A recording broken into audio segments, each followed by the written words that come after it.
So I got personally attacked for my last video where I broke down why people subconsciously think being broke is somehow noble, that it's more righteous to struggle, that wanting wealth makes you greedy, and I get it. I get it. I get it why you're attacking me because like this wound has kept you so safe and kept you feeling secure and noble and righteous, and now suddenly I call you out and tell you that it's actually cowardice.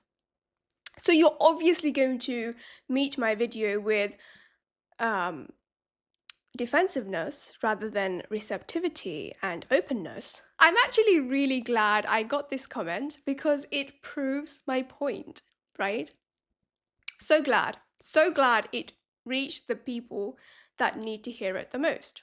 So apparently I don't have morals, I'm driven by greed, and I lack the capacity to understand decent human beings, which is hilarious to me because what I'm actually doing is shining a light on the unconscious beliefs that are keeping people broke. Okay? But when people are deeply identified with their shame, they defend it like it's a personality trait. And if you challenge that shame, they'll call you the villain. Okay, I'm the villain now. That's why this person is shouting like, oh, how dare she speak to me like that? Oh my God, I'm noble, I'm virtuous, and these rich people are the scum of the earth. Okay. I just wish you'd realize that's not your sovereign self speaking. That's your wound speaking. Your wound is in the driver's seat. Your wound is calling the shots. I wish you would realize that, but it's okay. My video will reach the right people who are actually receptive and open and are willing to transform and self-actualize. So yeah, so I'm the villain. Okay, maybe you're not wrong. Let's talk about that, okay? Let's talk about the villain. Not the cartoon villain your brain just conjured up, not Cruella or the Joker or some billionaire in a cape laughing at poor people. Let's go deeper into mythology, into archetypes, into psychology. Because what if I told you the villain is not your enemy? What if I told you the villain is you? Yes, you.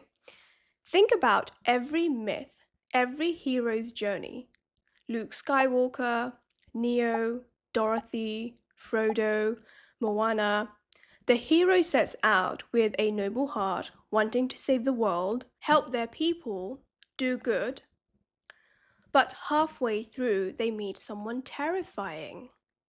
Not terrifying because they are evil, terrifying because they are focused, locked the hell in, because they are uncompromising.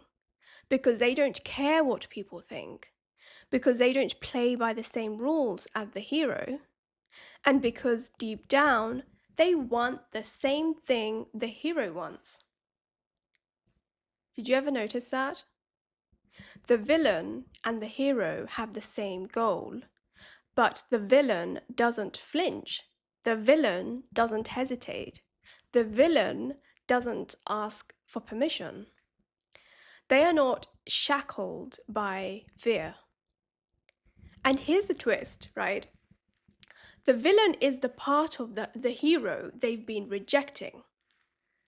The one that says, brother, we're on the same mission, but you're soft, you're scared.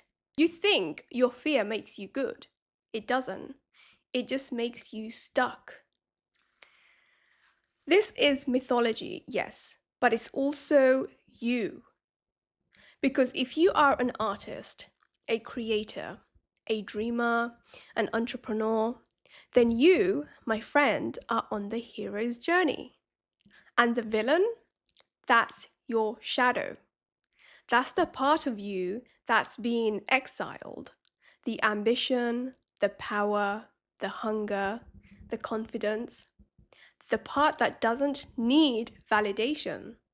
The part that dares to want more. But you've buried it, you've suppressed it. Why? Because somewhere along the way, you were taught that those qualities are dangerous, selfish, greedy, shameful, immoral. Just like people are taught that being rich is greedy, that money corrupts, that wanting more makes you a bad person, that the good ones stay small, silent, self-sacrificing, humble, and the bad ones, they ask, they charge, they lead, they win. So we reject the villain. We say, I'm not like them. We virtue signal our brokenness. We wear our struggles like a badge of honor. I just want enough to get by. I'm not doing this for the money. I'm not greedy like those rich people. Gosh, the scum of the earth, these rich people. That's not humility. That's fear. That's fear masquerading as virtue, okay? And cowardice. Wake up. You think you're choosing the light, but you're just choosing safety. Let's go back to Star Wars. Luke Skywalker wanted to be a Jedi. He wanted to defeat the dark side, fight for justice, be the hero. Then he finds out Darth Vader, Lord of the Dark Side, is his father. But that's not the horror. The real horror is when Luke realizes the thing he's been fighting is inside him. It's within him. That the darkness is not out there. It's in here.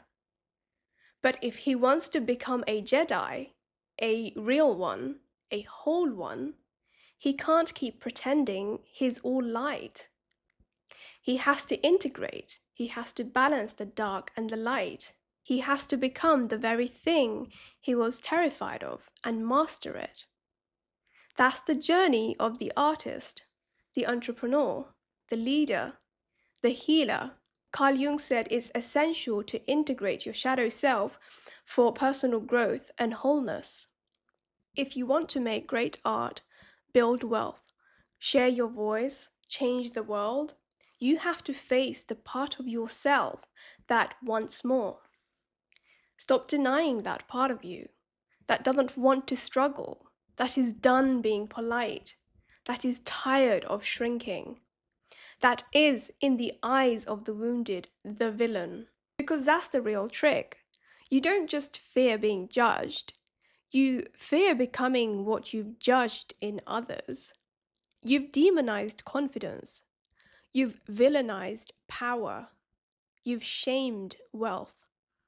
And now when it knocks at your door, you can't open it because you've taught yourself to be afraid of it. But what if that door is the portal? What if your inner villain isn't evil? It's just free. Free from shame, free from fear, free from the lies you were taught about money, about power, about what it means to be good.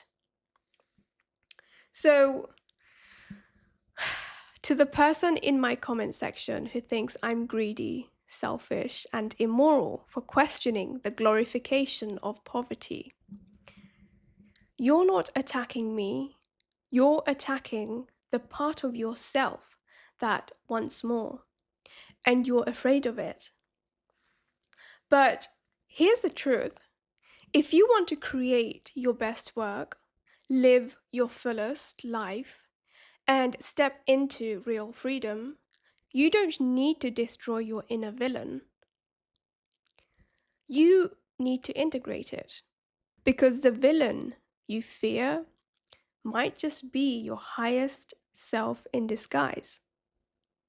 You know, it's people like this that keep the Matrix alive. So unconscious of their subconscious beliefs. Khalas, that's all for this video. That's a lot for you to think about. I hope this video has helped you heal your money wounds. Sorry about my hair, I clearly failed to bring it down to submission, so it's a little bit erect right now. But anyway, thank you so much for watching, sending you love, and I will see you in a jiffy.